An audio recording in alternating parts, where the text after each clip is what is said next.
नमस्कार दोस्तों, I hope आपकी तैयारी काफ़ी बेहतर चल रही होगी। तो आपके तैयारी को और बेहतर बनाने के लिए आज के वीडियो में हम लोग करेंगे practice set 5 UP police constable exam के लिए जनरल नॉलेज यानी सामान्य ज्ञान।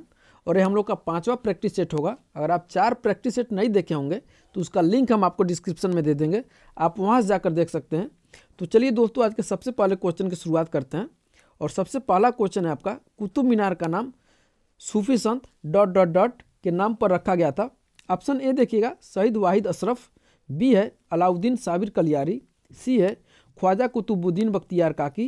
और ऑप्शन नंबर डी है कुतुबुद्दीन ऐबक। तो क्वेश्चन नंबर 1 का राइट आंसर हो जाएगा आपका ऑप्शन नंबर सी, यानी ख्वाजा कुतुबुद्दीन बख्तियार काकी के नाम पर कुतुब मीनार का नाम रखा गया था। और कुतुब मीनार है कहाँ पे? कुतुब मीनार है कहाँ पे आपका? तो कुतुब मीनार दोस्तों दिल्ली में है। और कुतुब मीनार का एक अलग ही इतिहास है। यहाँ से क्वेश्चन आपसे बार बार पूछा जाता है, तो थोड़ा सा जानिएगा कि यहाँ से आपका एक भी क्वेश्चन न गलत हो। कुतुब मीनार के सबसे पहले नींव किसने रखी थी? तो नींव रखी थी कुतुबुद्दीन ऐबक ने। लिख देते हैं, कुतुबुद्दीन ऐबक ने क्या किया था? इसका नींव रखा था। लेकिन कुतुबुद्दीन ऐबक ने कुतुब मीनार को पूरा नहीं करवा पाया था, तब तक इसकी क्या हो गई? मृत्यु हो गई थी। अगला शासक कौन बना? इल्तुतमिश ने। तो इल्तुतमिश क्या किया था? इसको पूर्ण करवाया, कुतुब मीनार के कार्य को पूर्ण करवाया। लेकिन कुछ समय पश्चात कुतुब मीनार पर क्या हुआ? बिजली गिर गई और ऊपर के एक खंभा क्या हो गया? ध्वस्त हो गया, खराब हो गया। उसके बाद अगला शासक कौन बना? फिरोज शाह तुगलक। फिरोज शाह तुगलक जो शासक था, यानी ये तो दोनों किस शासक हैं? गुलाम वंश से संबंधित है। बाकी जो फिरोज शाह तुगलक है वह तुगलक वंश से संबंधित है। तो जो फिरोज शाह तुगलक है वो क्या किया? ऊपर 2 छोटी छोटी मंजिल का निर्माण करवा दिया। तो यही आपसे क्वेश्चन में पूछा जाता है कि कौन कौन इसमें निर्माण में शामिल है या नहीं है। आगे बढ़ेंगे दोस्तों क्वेश्चन नंबर 2 पे। क्वेश्चन नंबर 2 पे, किस पोषक तत्व की कमी से रतौंधी रोग होता है? ऑप्शन ए देखिएगा, विटामिन के। ऑप्शन बी है विटामिन सी। ऑप्शन सी है प्रोटीन। और ऑप्शन डी है विटामिन ए। तो क्वेश्चन नंबर 2 का राइट आंसर हो जाएगा दोस्तों ऑप्शन नंबर डी, यानी विटामिन ए। और विटामिन ए का रासायनिक नाम क्या है? क्वेश्चन में आपसे पूछा जाएगा। तो विटामिन ए का रासायनिक नाम है आपका रेटिनॉल। विटामिन ए का रासायनिक नाम हो जाएगा दोस्तों रेटिनॉल। और विटामिन शब्द का सर्वप्रथम प्रयोग सी फंक के द्वारा किया गया था। विटामिन शब्द का प्रयोग सर्वप्रथम सी फंक, पूरा नाम हो जाएगा दोस्तों कैसिमुर फंक के द्वारा किया गया था। और विटामिन क्या होते हैं? तो विटामिन कार्बनिक पदार्थ होते हैं। विटामिन दोस्तों कार्बनिक पदार्थ होते हैं। और हमारे शरीर में इसकी प्राप्ति कैसे होती है विटामिन ए की? तो दूध, अंडा, मछली का तेल, गाजर। आगे बढ़ेंगे, गाजर खाते रहिए, आपका आंख तेज हो जाएगा। अगला क्वेश्चन देखेंगे, क्वेश्चन नंबर 3, किसके शासनकाल में चीनी यात्री वेनसांग भारत आए थे? वेरी मोस्ट इंपॉर्टेंट क्वेश्चन है। और वेनसांग से क्वेश्चन पूछा जाता है और फायान से पूछा जाता है। ऑप्शन ए देखिएगा, चंद्रगुप्त विक्रमादित्य। बी है समुद्रगुप्त। और सी है चंद्रगुप्त प्रथम। और ऑप्शन नंबर डी क्या है? हर्षवर्धन। तो क्वेश्चन नंबर 3 का राइट आंसर हो जाएगा दोस्तों ऑप्शन नंबर डी, यानी हर्षवर्धन के शासनकाल में चीनी यात्री क्या हुआ था? भारत आया था। और हर्षवर्धन जब भारत आया था तो भारत कितने वर्षों तक रहा? 15 वर्षों तक रहा था। और उसने बिहार के नालंदा विश्वविद्यालय में, प्राचीन समय में यानी उस समय में नालंदा विश्वविद्यालय हुआ करता था बिहार में, तो वहीं पे क्या किया था? अध्ययन किया था। अब क्वेश्चन आपसे पूछा जाएगा कि वेनसांग ने किस विश्वविद्यालय में अध्ययन किया था? वेनसांग ने किस विश्वविद्यालय में अध्ययन किया था? तो नालंदा विश्वविद्यालय में। क्वेश्चन आपसे पूछा जाता है कि उस समय आचार्य कौन थे? तो उस समय आचार्य थे उस विश्वविद्यालय के शीलभद्र। और माफ करिएगा, वेनसांग की एक पुस्तक है जिसका क्या नाम है? सी यू की। आगे बढ़ेंगे क्वेश्चन नंबर 4 पे। क्वेश्चन नंबर 4 आपका है, दुनिया में सबसे बड़ा नदी द्वीप है? दुनिया में सबसे बड़ा नदी द्वीप है। ऑप्शन ए देखिएगा, उमानंदा। बी है माजुली। सी है बाहवनी। और डी है मुयुनरो। तो क्वेश्चन नंबर 4 का राइट आंसर हो जाएगा दोस्तों ऑप्शन नंबर बी, जो माजुली द्वीप है दुनिया में क्या है? सबसे बड़ा नदी द्वीप है। और यह है कहाँ पे? तो ब्रह्मपुत्र नदी पर स्थित है। माजुली द्वीप ब्रह्मपुत्र नदी पर स्थित है और यह दुनिया का सबसे बड़ा नदी द्वीप है। आगे देखेंगे क्वेश्चन नंबर 5, ... की कमी से क्या होता है? रिकेट्स रोग हो जाता है, रिकेटस रोग हो जाता है। ऑप्शन ए देखिए, ऑप्शन ए है विटामिन डी। ऑप्शन बी क्या है? Vitamin B. ऑप्शन सी है विटामिन ए। और डी है विटामिन सी। तो क्वेश्चन नंबर 5 का राइट आंसर हो जाएगा दोस्तों, क्वेश्चन नंबर 5 का राइट आंसर हो जाएगा option number A, option number A. यानी विटामिन डी की कमी से क्या होता है, बच्चों में रिकेट्स रोग हो जाता है, और तथा वयस्कों में क्या होता है, तो ऑस्टियोमलेशिया नामक रोग हो जाता है, जिसमें क्या दिक्कत होती है, जिसमें पैर की हड्डियां क्या हो जाती हैं, टेढ़ी होकर के कमजोर पड़ जाती हैं। इसकी प्राप्ति क्या है, तो मछली यकृत तेल है, दूध है, अंडा है।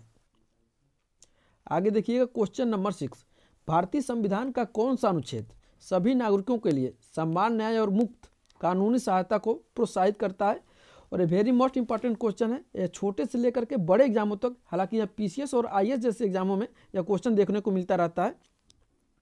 तो क्वेश्चन नंबर 6 का राइट आंसर हो जाएगा दोस्तों ऑप्शन नंबर ए, यानी ऑप्शन नंबर ए, यानी अनुच्छेद 39A में यह बात कही गई है, याद रखिएगा। अगला क्वेश्चन है आपका क्वेश्चन नंबर 7, सैयद राजवंश की स्थापना किसने की थी। सैयद राजवंश की स्थापना किसने की थी। ऑप्शन ए देखेंगे निजाम शाह, बी है मोहम्मद बिन फरीद, सी है खिजर खान या खिज्र खान, और ऑप्शन नंबर डी बहलूल खान या बहलोल खान। तो क्वेश्चन नंबर 7 का राइट आंसर क्या हो जाएगा दोस्तों, क्वेश्चन नंबर 7 का राइट आंसर क्या हो जाएगा, ऑप्शन नंबर सी, यानी खिज्र खान। और खिज्र खान क्या था, सैयद वंश का संस्थापक था। स्थापना कब किया था, तो 1414 ईस्वी में, 1414 ईस्वी में किया था। क्वेश्चन एक पूछा जाता है, जो खिज्र खान है वो कभी भी किसी सुल्तान की उपाधि नहीं धारण किया था, इसने रैयत आला की उपाधि धारण किया था। तो क्वेश्चन आपसे पूछा जाएगा कि वो कौन सा दिल्ली का सुल्तान है जिसने रैयत आला का उपाधि धारण की थी, तो खिज्र खान। अगला क्वेश्चन देखेंगे क्वेश्चन नंबर 8। क्वेश्चन नंबर 8 है आपका, वेरी मोस्ट इंपॉर्टेंट है, और क्वेश्चन पढ़ने से पहले हम आपको कहेंगे कि आप नोट लगाइएगा इस क्वेश्चन के आगे, क्योंकि ये बार बार आपके एग्जाम में पूछा जाता है। क्वेश्चन नंबर 8 है आपका, यदि भारत के राष्ट्रपति अपना त्याग पत्र देना चाहते हैं तो अपना त्याग पत्र किसे देंगे। ऑप्शन ए देखिएगा भारत के मुख्य न्यायाधीश को, बी है भारत के उपराष्ट्रपति को, सी है भारत के मुख्य चुनाव आयुक्त को, और ऑप्शन नंबर डी है भारत के प्रधानमंत्री को।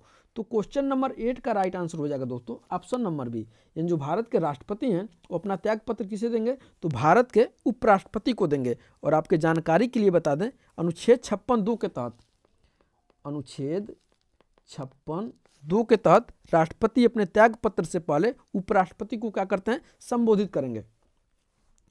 आगे बढ़ेंगे क्वेश्चन नंबर 9 की तरफ, वेरी मोस्ट इंपॉर्टेंट क्वेश्चन है, भारत में प्रथम मुगल सम्राट कौन था। भारत में प्रथम मुगल सम्राट कौन था। ऑप्शन ए देखेंगे शाहजहां, बी है हुमायूं, सी है बाबर, और डी है अकबर। तो क्वेश्चन नंबर 9 का राइट आंसर क्या हो जाएगा, ऑप्शन नंबर सी, यानी जो भारत में प्रथम मुगल सम्राट कौन है, तो बाबर है। भारत में प्रथम मुगल सम्राट बाबर है।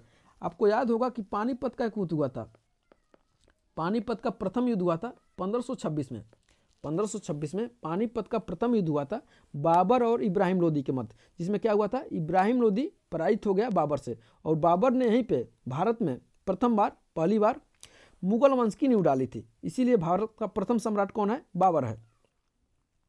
अगला क्वेश्चन देखिएगा क्वेश्चन नंबर 10, भारत की सबसे लंबी नदी कौन सी है। भारत की सबसे लंबी नदी कौन सी है। ऑप्शन ए देखेंगे दोस्तों कावेरी, बी है गोदावरी, सी है ब्रह्मपुत्र, और डी है गंगा। मैं आशा करता हूं कि मेरा क्वेश्चन आपको समझ में आ रहा होगा, इसी लेवल के आपसे एग्जाम में क्वेश्चन पूछे जाएंगे। तो क्वेश्चन नंबर 10 का राइट आंसर क्या हो जाएगा दोस्तों, ऑप्शन नंबर डी, भारत की सबसे लंबी नदी क्या है, गंगा है। इसकी लंबाई कितनी है, 2525 किलोमीटर, 2525 किलोमीटर इसकी क्या है, लंबाई है। और इसका उद्गम कहाँ से होता है, ये भी क्वेश्चन आपसे पूछा जाएगा। तो गंगोत्री के पास गोमुख हिमानी से होता है, गंगोत्री के पास गोमुख हिमानी से इसका क्या होता है, उद्गम होता है। और गंगा नदी बांग्लादेश में किस नाम से जानी जाती है, तो पद्मा के नाम से जानी जाता है। एक क्वेश्चन वेरी मस्ट इंपॉर्टेंट है, लिख देते हैं। गंगा नदी है जो बहते बहते बंगाल में जाती है, तो वहाँ पे किस नाम से जानी जाती है, तो माफ करिए बंगाल नहीं बांग्लादेश, तो बांग्लादेश में जाती है तो किस नाम से जानी जाती है, तो पद्मा के नाम से जानी जाती है। अगला क्वेश्चन देखिएगा question number 11, silent valley national park स्थित है, साइलेंट वैली नेशनल पार्क स्थित है भारतीय राज्य में। ऑप्शन ए देखिएगा पश्चिम बंगाल में, बी है उत्तराखंड में, सी है मध्य प्रदेश में, और डी है केरल में। तो क्वेश्चन नंबर 11 का राइट आंसर हो जाएगा दोस्तों option number D, option number D. इन जो साइलेंट वैली है नेशनल पार्क वह केरल राज्य में स्थित है। केरल राज्य के कहाँ पे, तो पलक्कड़ जिले में स्थित है। यहाँ पे कई दुर्लभ प्रजातियाँ पाई जाती है, यहाँ पे फ्लोरा और फाउना पाया जाता है, फ्लोरा और फाउना पाया जाता है। अगला क्वेश्चन देखेंगे क्वेश्चन नंबर 12, मुख्यमंत्री की नियुक्ति किसके द्वारा की जाती है। मुख्यमंत्री की नियुक्ति किसके द्वारा की जाती है? ऑप्शन ए देखिएगा राष्ट्रपति, बी है प्रधानमंत्री, सी है राज्यपाल और डी है विधानसभा अध्यक्ष। तो क्वेश्चन नंबर 12 का राइट आंसर हो जाएगा दोस्तों ऑप्शन नंबर सी, यानी मुख्यमंत्री की नियुक्ति कौन करता है? राज्यपाल के द्वारा की जाती है। मुख्यमंत्री की नियुक्ति राज्यपाल के द्वारा की जाती है। और मुख्यमंत्री किसे बनाया जाता है?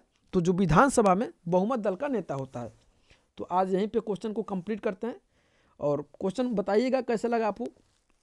अगर आप चैनल पर नए हैं तो चैनल को सब्सक्राइब और वीडियो को लाइक जरूर करिएगा और कमेंट आप करते रहिए कौन सा टॉपिक आपका वीक है, मैं आपको उसको पूरा करूँगा, किसी तरह से आपको स्ट्रांग बनाऊँगा उस टॉपिक को। बाकी मिलते हैं अगले वीडियो में, तब तक के लिए बहुत बहुत धन्यवाद।